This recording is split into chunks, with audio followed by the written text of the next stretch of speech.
name is Joram Van Klaveren. I'm from the Netherlands, and I used to be a member of the PVV. It's probably a party that you do not know, and if you do know, that's something special to know. It's the party of Geert Wilders. Maybe you've ever heard of him, the guy with the blonde hair. It's not his real hair color. I know. But he founded the party in 2006, and it's called the PVV, the Freedom Party of the Netherlands. And the main goal of that party was to make sure that Islam was not able to grow in the Netherlands, and later on, it was the purpose was to ban Islam from the Netherlands in total. I'll come back to that later. Maybe it's interesting that I introduce myself a little bit. My name is Joram Van Klaveren, as I said, and I grew up in a very Orthodox Protestant environment. My mother and father were members of the Reformed Church. I have an older brother, a sister, another younger brother. We went to church. We read the Bible. We did all the things that normal Christian people do. But we were we were members of a very strict denomination of the Christian Church. So other religions, were gone astray, in the opinion of the theologians of my church. So that's something that it was not explicitly said, but it's something that you learn during the days that you get raised till let's say 16, 17. I had a certain religious bias towards Islam, not specific Islam, but other religions in general. But Islam was certainly not an option to look at in a positive way whatsoever. I studied comparative religion when I got older. I went to university. But you take, of course, the things you learn in your upbringing with you. So that's something I did too. I became politically active after 9/11, because September 11, 2001 was the first day of my study of comparative religion. So it was a strange kickoff. After that, we had a murder in the Netherlands. Maybe you've heard of it. Theo van Gogh. He was murdered by a jihadist. A lady who is active in the United States as well, who's from the Netherlands, Ayaan Hirsi Ali. She was in Parliament when I was an assistant of a politician back then. So the whole sphere in a political sense and in a social sense was very anti-Islam. Of course, you had the terrorist attacks in London, Madrid, etc., etc. So there was a certain, time that the view that people had when it came to Islam became a negative and more negative, more negative. And I think that another thing that's very important that played a role in the way I developed myself is the fact that in Europe there is a historical bias towards Islam because of the historical clashes, and we have crusades from the Christian church towards the Islamic world. There are attacks from Ottoman Empire, for example, on the Christian part of the world. So there have been clashes for hundreds of years, one side, the other side, and the other way around. And the combination of those things, the start of my comparative religion study at September 11, 2001, the fact that Theo van Gogh was murdered, my upbringing, and I think the historical bias of Europe when it comes to Islam, the combination of those things made me want to become politically active. And I was searching for a party who was most anti-Islam. Well, I found that party. It was Geert Wilders from the PVV. And I did everything I could, when I became a member of parliament. It was in 2009, 2010. So that's way back, and yeah, the last I think 7, 8 years of the 7, 8 years after that, I did everything that I could to stop Islam from growing. I tried to get legislation to ban Islamic schools in the Netherlands, to ban all mosques, to prohibit it, reading the Quran. So, and in one time we made legislation, or we tried to make legislation to ban Islam in general from the Netherlands, of course, and alhamdulillah, it didn't work. But that was something that we tried, and I left Islam. Sorry, I left the political party, the PVV, in 2014, 2015. And that was because it was an anti-Islam party. But in 2014, 2015, Geert Wilders was active at a rally, a right-wing rally, and he asked the people, do you want more or less Moroccans? And the whole crowd shouted less, less, less. And then he said, okay, I'll make that happen. And that was, for me, was a point that I thought, okay, I'm still anti-Islam, but this has nothing to do with anti-Islam anymore. This anti-Moroccans. So I asked him to take his words back or change it or do whatever to play it down a little bit. He said, no, why should I? So then I left. And in 2017, I stopped politics in general. I do something else now. I work for the radio and teach and other things. No politics anymore. But there was one long-held desire that I had, was writing an anti-Islam book, because I was still anti-Islam, only not active in the politics anymore. And I was, I thought it would be a very important thing that all the things that I said and that anti-Islamic people and groups say, that we have a theoretical basis with great grounds, so we can point to the book when people have discussions, and we would solve the dispute about Islam. Is Islam a religion of peace, or is it something very wrong and evil when it comes to Europe or the West or the world in general? So I started writing the book, but I always had, as a Christian guy, my doubts on certain dogmas of the Christian Church, for example, the Trinity, the crucifixion of Christ, and I thought those were points when it comes to the Christian dogmas that are difficult to understand. So, but I was writing the book. But those, I tell you this because it comes back later in my story. I tried to write the book, and what I did was all the objections that I had, and those were, for example, Islam promotes terror. That's something that I thought. Islam is anti-women. Islam is anti-Jewish. Islam is anti-democracy. Well, all the prejudices and all the stereotypes when it comes to Islam, I had. And what I did was starting to read and reread the articles and the books that I already read. But at some point, I came across information that was at odds with the things that I was used to read and what I learned in the past. So I started writing letters to several ministers, to imams, and to scholars. And one of those scholars was Abdul Hakim Murad. He's a professor from University of Cambridge. But I didn't know that. I just followed a line and thought, oh, well, he's a scholar, so I write. And I didn't know if people would write back, because I put a little link from Wikipedia, and my own page is in English as well. So I thought, okay, I give them at least the information so they know who they are talking or writing with. And after I find out who he was, I thought, oh, well, he will never answer. But he is one of the greatest scholars in Europe when it comes to Islam.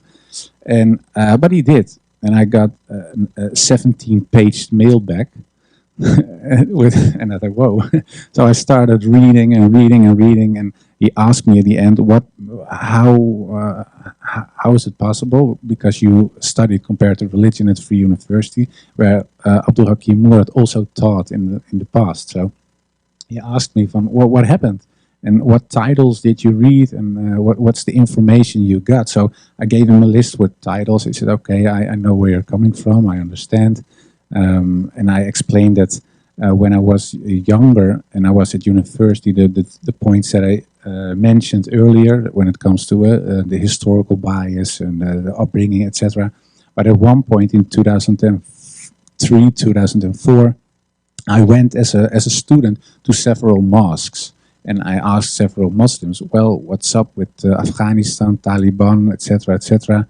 And there was one guy who told me, well, that's what Islam wants. And he was a Muslim. And he said to me, yeah, well, I don't like it either, but that's what God wants, so we have to do that, point.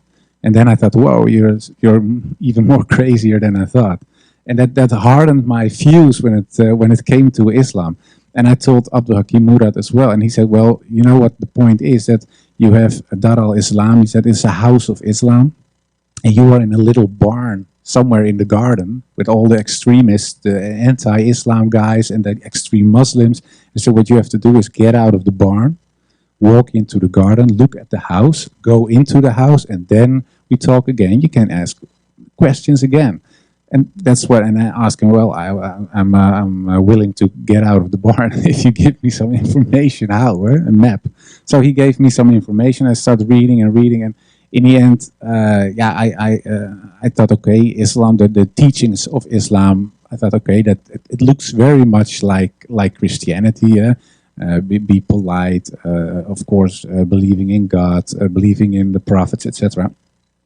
But in the end, the big difference, of course, is whether the question whether is Muhammad is a prophet or not. So I thought, okay, maybe Islam, the teachings of Islam are okay, but Muhammad is still, as I learned, an antichrist, or he is a crook, or all the bad things you can imagine. That was still the view that I held when it came to Prophet Muhammad. What I did was comparing him not to Jesus, because a lot of people always say you have to compare him with Jesus, but I found that illogical, because Jesus had another mission. Even when I was still not a Muslim, I thought, well, it's more fair to compare him to Moses, because I thought, well, in the Christian church I was brought up, they called Moses the lawgiver, and I thought, well, Prophet Muhammad brought a law as well, the Sharia. So I thought, well, we have two guys who say they bring a law, so it's more fair that I compare those two with each other. And I thought, well, one of my objections was Muhammad used violence. And then, yeah, I read, of course, Moses used violence as well, and especially the guy who followed Moses when Moses died, Joshua, is a prophet as well in the Old Testament. He used a lot of violence. And when I compared the teachings when it came to war between the Bible and the Quran, I found out that what the Quran, for example, says, you cannot kill women, children, now all the things you probably know. But in the Bible, there are passages that say the opposite. They say you have to kill women, kill them all. And of course, let's be happy that's not what the most Christian churches teach. But there are passages in the Old Testament that say that you have to wipe out everything, even the grass.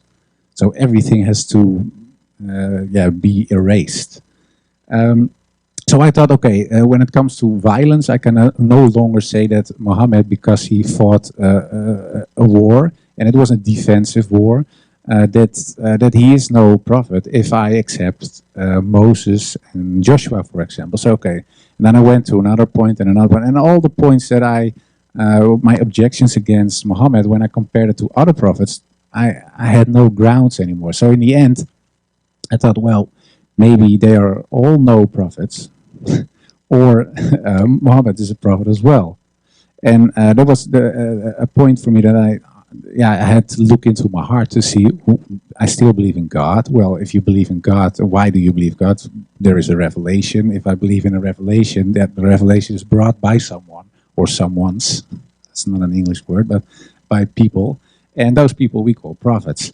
So I thought, okay, then Muhammad is a prophet. And then I realized, well, if I say Muhammad is a prophet and I believe in God, then there is a problem because then I would be a Muslim, and that's not still something I didn't want to be. And so I yeah, talked to a lot of people, and they say, yeah, well, if that's the case, you are a Muslim, whether you like it or not, or you must stop believing in God or something. But I couldn't, and then I thought, okay, I just park it and I don't do anything with it, and I'll leave it for what it is. But yeah, if you are a believing person, whether you're not a Christian or a Buddhist or a Muslim, you want to do something with the things you believe in, especially when it's the core or the cornerstone of your life. And it was still so. I believed in God, and I thought, yeah, I want to abide the laws of God. I want to do something that is good. So I had to do something with my newfound information, and I started looking for a publisher to do something with the book. And the book was not already finished, but most of the parts that I found out and the new information I found out were in the book, but not yet my conversion, because I didn't convert it yet. And I was looking for a Dutch, typical Dutch publisher. So it's called in Dutch. It's called het Kennishuis. It means house of wisdom. But they wrote it in old style Dutch, and when you write it in old Dutch, it's typical Dutch. Most nationalist guys write it in old Dutch, so you see, oh, whoa, he's a real Dutch. So that's what it. And I thought, oh, okay. And the publisher wrote het Kennishuis, so the House of Wisdom, in old Dutch. And they were specialized in Islamic literature. So I thought it was an anti-Islamic publisher. And I wrote them, well, I have scripted, and I got it back. And I said, maybe we can meet. And yeah, all of a sudden there was a guy against me, and he sitting in front of me, and he was a Muslim. I said, oh, why you look Muslim? Yeah, I am a Muslim. It's Islamic. It's an Islamic publisher. Islamic publisher, you called it Kennishuis, and you wrote it in old Dutch. Yeah, I know, but we did it on purpose because we're in that way we try to reach out for people who think that Islam is not compatible with the West or with Holland in this case. So we start talking. I told him where I was, that I believed that Muhammad probably was a prophet, and I still believe in God. He said, well, you are a Muslim, but you don't know it yet. So I started reading, and it took a couple of months. And after those months, we were eating at home by the publisher, and there was an imam with us and some other guys, also non-Muslims. And the imam suddenly asked me, do you believe in God, yes or no? I said, yes. Do you believe Muhammad was a prophet, yes or no? I said, yes. I said, well, we take the Shahada now, or is it something you do not want to do? And then I said, yeah, I think deep in my heart I want to do it, but I cannot do it because, of course, because of family, and yeah, because I was a right-wing nationalist. I cannot become a Muslim. That's ridiculous. But I did, and it made me very happy, and I still am very happy today.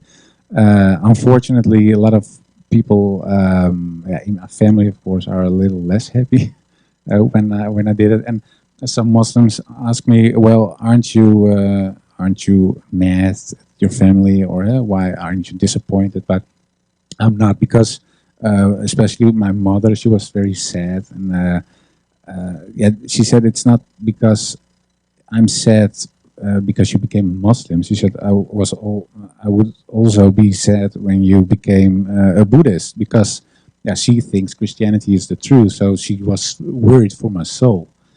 so I couldn't be. In the first place, it's hard to be mad at your mother, but especially when somebody is mad or sad out of love. So that's something that I always try to remember. But there are a lot of yeah, of course, the old supporters of the political party I was active in, yeah, who are not so happy. The usual debt threats and stuff like that.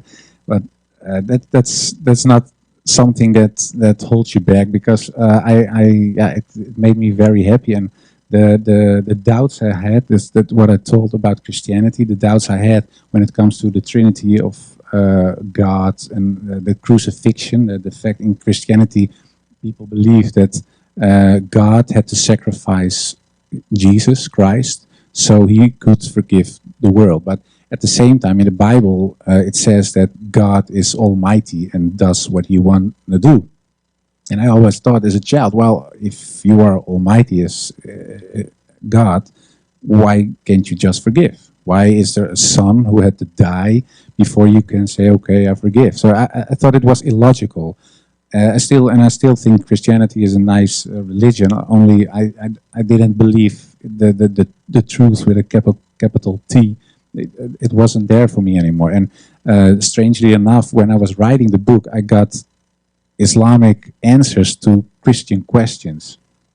And yeah, that was a point for me that I thought, yeah, it gave me a lot of rest, and my heart and my head resonated, and that's something that I didn't have before. So when I felt that, and of course you believe it, yeah, that made me in the end deciding to become a Muslim, and that's what I did, and I still am. And, I'm very happy. That's in short the story. So. I think, yeah, no, I don't know what the program is. Do you want to ask question people in the? Let's give him a round of applause for that. That was really touching. Thank you so much. Wonderful. So we're going to do Q&A now, and we'll start with the sisters, and we'll ping pong back and forth with the brothers. So first with the sisters, inshallah, there's a mic going around, and Brother My Voice will come to you. Just raise your hand if you have a question, inshallah. And it looks like we'll go to Sister Shazia first.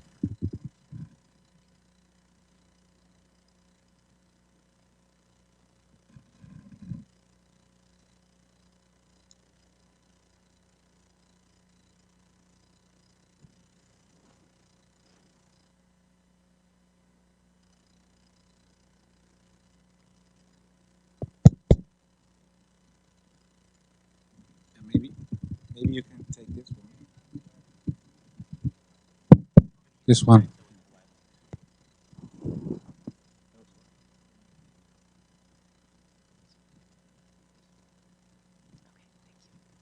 Assalamu alaikum. So I guess what I wanted to ask you was, I personally am a revert to Islam as well. And I come from a household, my parents don't know I'm Muslim. My parents are both very Islamophobic. I think my dad is sort of probably similar to the man you once were. Still love him, you know, just it's not something I can talk about right now as my religion. So I guess my question to you would be, what advice would you give to someone, to your old self maybe? And yeah, I guess I'd be interested to hear that. Well, thank you for the question. I don't. Is it? You can hear me? Okay. Yeah, it's a good question. What kind of advice do you give to yourself or your father or mother maybe? Yeah, I think that one of the most important things when it comes to Islam is education, and making people see that Islam is not what you see at the news or the things you always hear. And I think in America, I don't know America, of course, because I don't live here, but I think in America there is a certain bias that we all also have in Europe, because a lot of Europeans in the past went from Europe to America, of course. So the historical aversion some people have against Islam because of the clashes there have been are also maybe in the American culture. and especially after 9/11, of course, and bombings and terrorism, etc. Um, but at the other hand, it's not like we think of Christianity when we look at the KKK, for example. It's a Christian organization, but it's not that most of the people don't see the KKK as a Christian organization, but they claim they were or still are. I don't know if they still exist, but in when it comes to Islam, people do. They say, okay, we see, for example, ISIS, and that's Islam, and all other Muslims are not real Muslims, or they're pretending to be very democratic or law-abiding, etc. Sorry.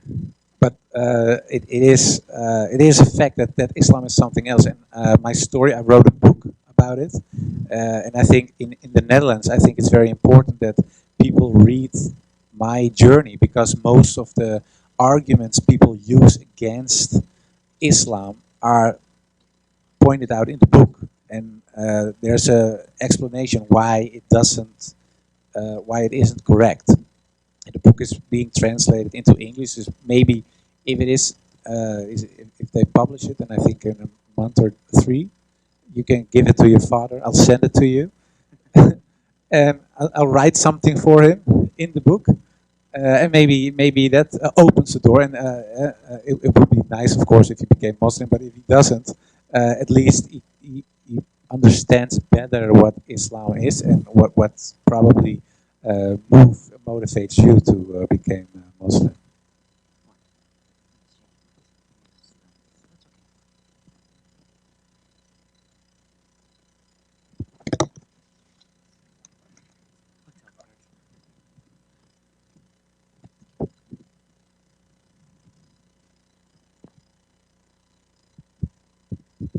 Does this work? Thank you for your presentation. It was very insightful. The question that I have, first of all, I've been to Holland, great country and very nice people. The question that I have is, have you thought about going back to politics and maybe spreading what you've learned and essentially sharing with people and changing their view of the typical stereotype image of a Muslim? Thank you. Yeah, thank you for the question. Yeah, I didn't think of politics, and I still don't think of politics too much. Of course, you follow politics, but I have no desire to go back. I've been in politics for 12 years. You call it here the Senate, and if you are in politics, you have to have certain ideological motivations, and I think a little bit or arrogance or naive, being a little bit naive. So if you have to believe that you can change the world, and I hope, of course, that we can change the world as a community, but I have no longer the illusion that the political party can change the system. But I think in the end it's not a political thing. It's something of the people. And if people see that Islam is a positive force, and that you contribute to a country, that you contribute to your own community, but also to other communities, that the view of people will change. If I can change, and you don't know me, of course, but I was really anti-Islam. So if somebody then told me, well, in about 5 years you will be a Muslim and you're sitting in the United States of America talking about your conversion to Islam, I thought he was crazy. But it did happen. So I think in the end it's something that that has to come out of the people itself. Non-Muslims I'm talking about. And I think that a lot of Muslims, especially in Europe, because I think it's a little bit different here, also have to look at themselves and see why is it that people are always so negative. Because in the Netherlands there are a lot of Muslim youngsters, youth, who are making a lot of troubles. And when they are making trouble, sometimes they shout Allahu Akbar. So non-Muslims associate Islam as a religion because they hear something with Allah, and they see youngsters, for example, throwing in a window with a stone or whatever, So the association is always violence, Islam. And of course, they see the news, they see terrorism, they hear people like my old me telling on television, well, this is wrong, they are don't, blah, blah, blah. So the combination makes it very hard for non-Muslims to see Islam in a positive way. And I think that the best group to show them the other side are Muslims, because we are, of course, the ones who have to practice the teachings of Prophet Muhammad. And I think if we really practice those teachings, that we have a better world. So, and it starts with yourself as a community. So I'm not going back into politics, but I founded an organization. It's called the Anthony Janszoon Association in the Netherlands. And what we try to do is to change by giving lectures, going into the country, schools, etc. So we can show people what that Islam is something else than that you see, or what most people in Europe think. And it's I don't know if I have time, but I don't know if you know who Anthony Janszoon was. So I never heard of him. Okay, that's funny because it's an American. Yeah, he became an American. Anthony Jaron van Klaveren. His father was called Jan Janszoon. That means son of Jan. And Jan is a typical Dutch name. And it was around 1610, so a couple of hundred of years ago. He was a pirate for the Dutch Navy. And he had to, we call it kapen. You have to rob Spanish ships, because the Netherlands were a province of Spain then. And in the end, we wanted to be independent. So what we did as a Dutch people, we attacked Spanish ships, took their silver and gold, and used it for weapons to fight against them. So we used their own money to fight against the Spanish. One of those guys who did that was Jan Janszoon. And one day he was with his ship near Spain and the Canary Islands. It's near Morocco. And his ship broke down, and he was caught by pirates from the northern of Africa. And they brought him to Salé, and that's a little place in Morocco. And then they asked him, well, you can choose, or you buy yourself free because you have a lot of money, or you walk back. Well, that's impossible, of course. Or you become a Muslim. And then he asked, I don't know what, he asked him, what is a Muslim? I've never heard of a Muslim. What's a Muslim? And they explained him, and then he said, oh, then I'm already a Muslim. And they were so impressed that they say, well, if you are a Muslim, then you can choose, or you join us, or you're free to go wherever you are. And he said, well, I love the sea, I love robbing Spanish ships, so I want to be part of your gang, or whatever group it is. So he became a pirate for Salé, and Salé was a little republic, and the Sultan of Salé was so impressed with the things he did, because he was a very good pirate, and they robbed Dutch ships then and Spanish ships, and they made him a president. So he became the first president of a Moroccan place. Was Jan Janszoon from a little place out of Holland.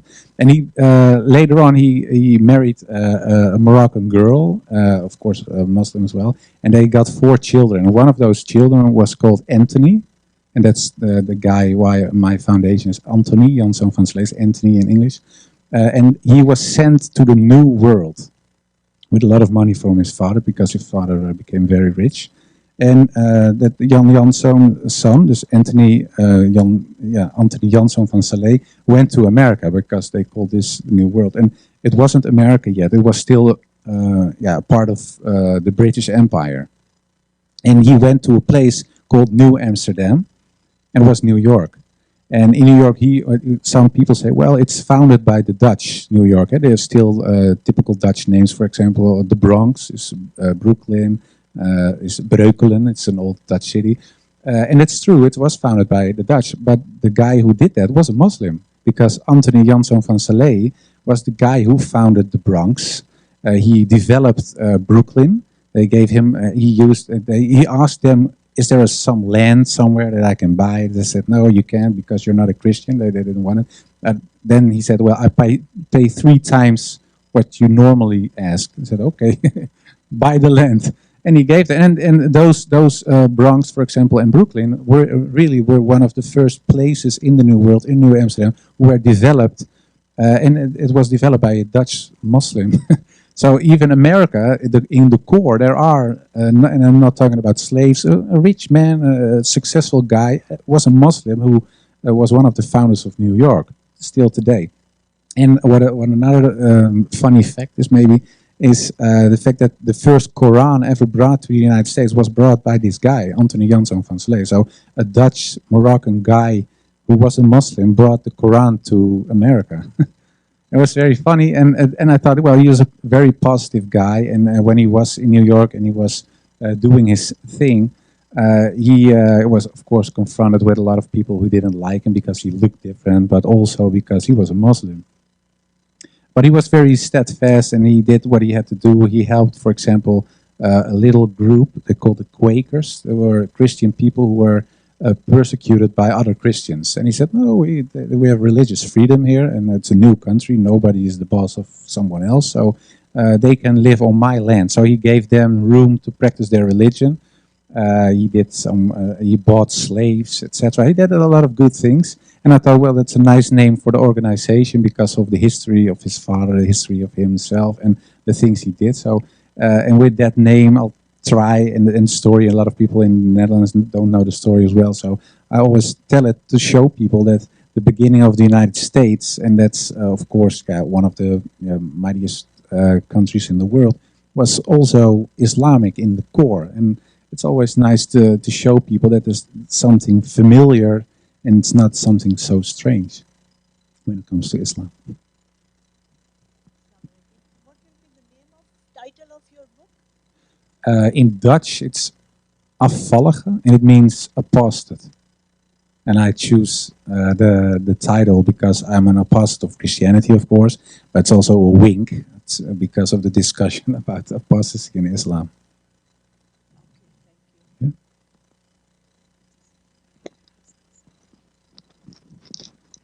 Assalamu alaikum. I don't know, is this working?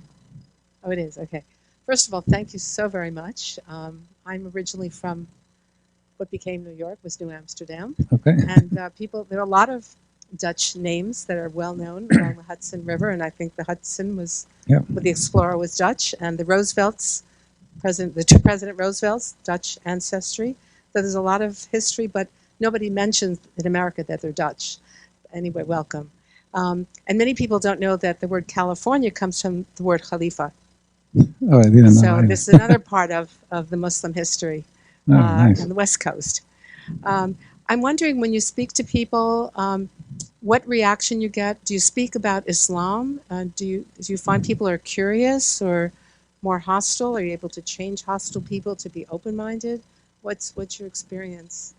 Yeah, of course, in the beginning, and there are still people who are very anti-me because I became a Muslim. But in general, I have to say that most people are more interested than angry.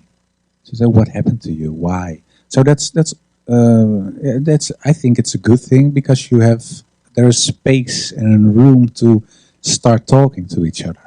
And most of the time, I ask them, what is your biggest problem with Islam? And most of the time, people don't know.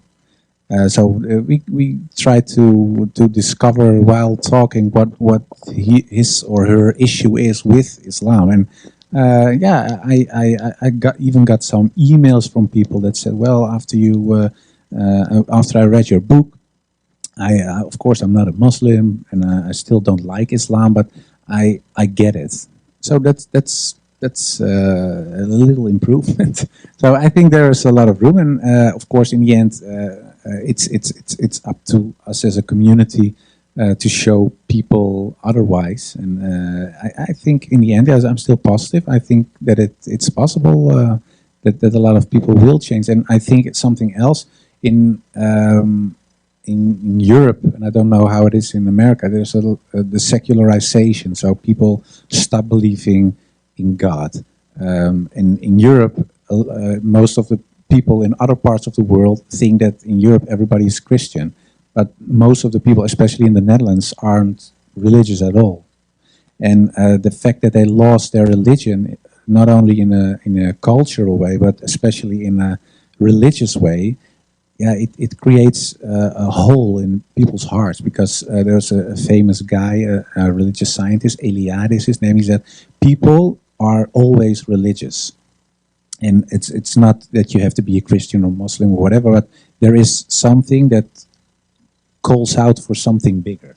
And he said because you are designed like that, there's always you crave for God, and in what form isn't so important now. But he said, well, people, and if people lose God, they're going to search for something else.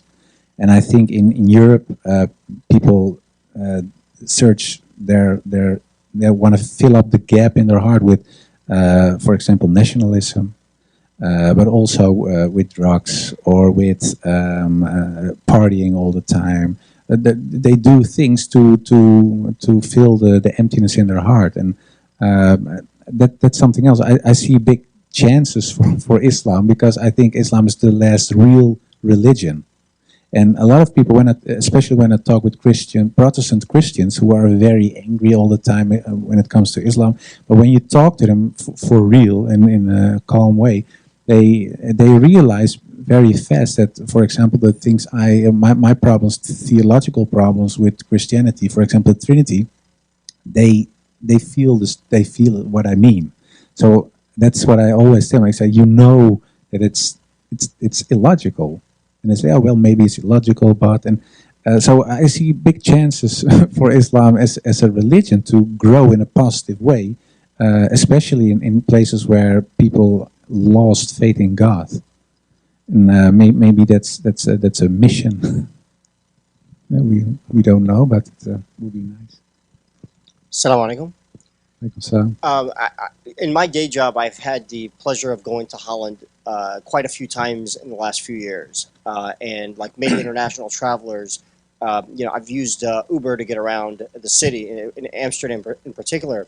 But I was really disturbed by something, and this is what I was kind of curious about your perspective as it relates to anti-discrimination laws in the Netherlands, as it relates to discrimination against Muslims as they're trying to integrate into the workforce. In particular, I met a Dutch young man who was driving an Uber. He said he was a college grad, born and raised of Pakistani descent, born and raised in the Netherlands. And he said that every time he goes into a job interview, he's asked about his prayer habits and other things that we would, in the US, we would find that those are non-starters. Nobody gets asked about those kinds of questions here. And he said to me, do you think I'm driving an Uber because I choose to? I can't get a job. Anywhere I go, I'm facing these kinds of discrimination issues. So anyway, and then he said ultimately, he goes, I identify first as Muslim, then as Pakistani, and then third as Dutch, even though he was born in Holland. And I find that, as you know, in this country, we have at least we start from the premise of that there are anti-discrimination laws that protect people when they are applying for jobs. Are there similar protections in the Netherlands, or are they coming? Because I worry about that this large Muslim Moroccan population, for example, is being, or Pakistani is being, kind of isolated in a ghetto where they are, or a mental ghetto where they really are not able to contribute more faithfully to society as a whole, and are identifying with their ethnic background as opposed to, like you are, for example, of the people and contributing broadly to the Netherlands. Yeah, very good question. Yeah, in the Netherlands there are a lot of anti-discrimination laws. Of course we have a constitution as well, and the first article in the constitution is that all people should be treated equal, no matter of race, religion, etc., etc. So there are a lot of laws like that in the Netherlands. But there's also discrimination, and I think that discrimination is something that you see all over the world. All minorities. I talked to some people from Lebanon yesterday. They told me that people from Syria who fled to Lebanon are discriminated because they are from Syria and they're refugees, and they're a burden for them. The same, it's what you see in Turkey, and in the Netherlands you see that with Moroccan people or Turkish people, and they are not refugees, but I think most of the time the majority in countries is skeptical about minorities in general. But yeah, fortunately, we have laws that have to prevent people from discrimination. But that's not always enough, because when it comes to especially commercial companies, they can always say, no, he didn't have the papers that we were looking for, or he has a weird smile or whatever. So that is a big problem. It is, and I don't have an answer for that problem. But in the end, you see that especially the third and the fourth generation in the Netherlands are doing so much better. People starting their own companies. You have Islamic lawyers, you have Islamic doctors, engineers. So in the end, and it takes a lot of time, and that's not a nice thing, of course, but it takes a lot of time to walk through the institutions, as they say in Dutch. And I believe it will change. Only it takes so much time, and that's something that a lot of people aren't willing to wait for, of course. And in the other part, the other side of the story is that you see, especially in Eastern Europe, that there's a very strong anti-Islam movement now, and it's not only in Eastern Europe, but because the anti-Islamic groups are uniting in the European Union now. So it became one powerful force in politics now. So that's something that's very worrying, and it gives a lot of the normal people, as you can say, the people in general in different European countries, an excuse, because they say, well, we have 1/3 of parliament saying Muslims are wrong, or they create problems. It isn't that bad if we discriminate, because we know they cause problems. So it's something that works on several ways, and it's very worrying. But I think the most important thing is educate people, telling people that it's wrong what they are doing. And I think it's also important to promote Islam and help each other. So if there is a guy with a successful company who is a Muslim, he can always help other Muslims, for example, when it comes to, we call it stages, I don't know, the internships, for example. So you can help each other as a community. It's an obligation. So why wouldn't you do that? So I don't have a complete and satisfying answer, but this is what it is. Assalamu alaikum. I have two questions, if I may. During the discussion, you were mentioning that you had Christian questions and you found actually Muslims' answers. Could you share with us a few of those where you think actually that these are the ones that made it for you? And the second question is, with your involvement with the political field and being maybe actually prior anti-Islam. Oh, sure, sorry. With the political movement and being anti-Islam prior to you being Muslim, you have mentioned that maybe most people will look at Islam based on maybe some of these terrorists around the world and maybe in Europe. Are these actual terrorists, or maybe these are actually like movements by certain governments in Europe that Islamophobic, maybe that actually did make Islam look bad? What's your take on that actually as being involved in the anti-Islam movement back then? Okay, that's a big question. The first half of the question was about Christian doubts. My doubts had to do with especially with the Trinity, because in Christianity we believed that God exists as one being, but in three persons: God the Father, God the Son, that's Jesus Christ, and the Holy Spirit. And I always found it very hard to understand the concept, because in Christianity, Jesus Christ dies on the cross, but he is God, so God dies. So I asked the minister when I was 12 or 13, how is it possible that something that is infinity, If God is infinity or infinite, how is it possible that it dies? Because then it is ended. It's ending. So that's impossible. And if he is dead and he is alive at the same time, that's something like a square circle. That's impossible. And then they said, well, it's a mystery. So yeah, that's. But you have to believe it. But if I try to believe it, I can't because it's a mystery, and I don't found that very satisfying. So that's something that, and there are a lot of theologians who have very nice concepts. But in the end, it's coming back to the question: is the God of Jesus Christ, is it one or three? And in the whole Bible, there's no sentence in the Bible that says God is three. It isn't there.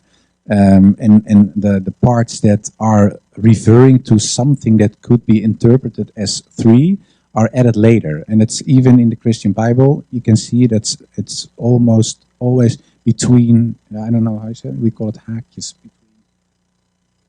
quotes. No, not the yeah, that one. And in Bible it says the sentences between those things are added later. So there are in the Bible there's no referation to God as three, and there is even a sentence that Jesus Christ says, "Hear, O Israel, your God is one." Well, that is exactly the same as Prophet Muhammad said. There is one God, and that's Allah. So it wasn't logical for me. So the Trinity thing was an issue for me. And another thing I talked about earlier, short, it was about whether there should be a murder before God can forgive. And yeah, I found that not logical, because in the Bible says there's a story about the prodigal son. It's a story that there's a father and he has two sons, and it's a very rich father and has a very successful company. And one of the sons goes away and he says, "Well, Dad, if you're so rich and one day you will die, so can't you give me the money I'll get when you die?" He says, "Okay, if you want that, here's the money." And he goes away and he does everything he shouldn't do. He is partying all the time, going to hookers, and I don't know what he does. And he comes back, he's totally wasted, and he doesn't feel like a man anymore. And he says, "Well, what am I doing suddenly? I wish I'd never gone away." And he regrets it very much. And after a few years, he goes back to his father. And his father sees his son coming, and he says to his assistant, "Well, bring him the best clothes that you have, put a silver ring on his finger, and let's celebrate that my lost son is back." But the other son says, "Well, ho, I was working all the time for you. I did everything that I had to do. I abide the law. We pray together to God, and weird Willie there goes and does everything wrong, and you are celebrating his return." And it's a story that Jesus tells in the Bible, and then the apostles, the people around, the Jesus followers ask, "Okay, what's the point here?" And Jesus says, "Well, okay, the father is happy that his son returned after he did so much things wrong. He still accepts him. And there is no condition, there's no son or whatever who had to die first, or there's no slapping or no screaming, there's nothing. He just forgives his son." And it was for me, I thought, yeah, well, the prodigal son story that Jesus tells, it's almost 180 degrees opposite of one of the dogmas of Christianity, because if Jesus tells this story to show the Rachma of God, how is it that the Christian church teaches that God wants to see someone gets killed first? So there was another point for me that I thought, well, the Islamic narrative is much more logical, and it's in a sense even more Christian than the Christian teachings. The other part of your question, I forgot, sorry. Some of these suicidal bombers, were they actually like suicidal bombers, or these are just a Islamophobic movement that actually try to advertise actually for these people being around. You know, it's part of actually propaganda. Okay, now, well, in the Netherlands, well, I think terrorism is a real problem because you see, for example, Theo van Gogh, he was murdered, and he was murdered in the town where I live by a guy who was very known in the area, Mohammed Boucheri. Yeah, and he killed him. Yeah, we literally seen the guy doing it. He was shooting with a gun. After that, he slit his throat. He pulled a sword in his stomach. He was butchered. And the same you have in France, for example, in Paris, in Belgium, and in other parts of Europe. Well, of course, in the United States as well. So I think terrorism is a real problem, and I think there are Muslims or people who call themselves Muslims who do very bad things. But that's not a reflection of the religion. And that's what I told earlier. It's the same that there were in the United States were white guys, Christian guys who burned black people and burned crosses in their backyard and lynched people, hanged them on trees, etc. But then they said, well, we are real Protestant Christians. They even hated Catholics. But that's not a reflection of the teachings of the Christian church. So it's of course unfair to judge a whole religion and more than 1 billion people on the sick things a small marginal part of the group is doing. And I think that it counts for all religions. I think most of the religions reflect something good. And yeah, of course, I think that the whole truth with capital T is in Islam. But still, I don't know that if other. I still don't think that other religions are totally wrong or people should be killed or etc. etc. And when it comes to terrorism, I think it's a real problem. I think that people should be punished who act like terrorists. And at the same time, I think it's not a reflection of Islam. There are psycho people in the world, and there are Christian psychos, there are Buddhist psychos in Myanmar. There are people in China who are treating Uyghur Muslims as beasts. Those people are psycho. So there are a lot of psycho people in the world, but it's not a reflection of the religion, not of Islam and not of Christianity. And I don't think it's a reflection of Buddhism as well, how they treat in Myanmar Muslims. Okay, let's give a round of applause to our special guest. Jazakallah khair.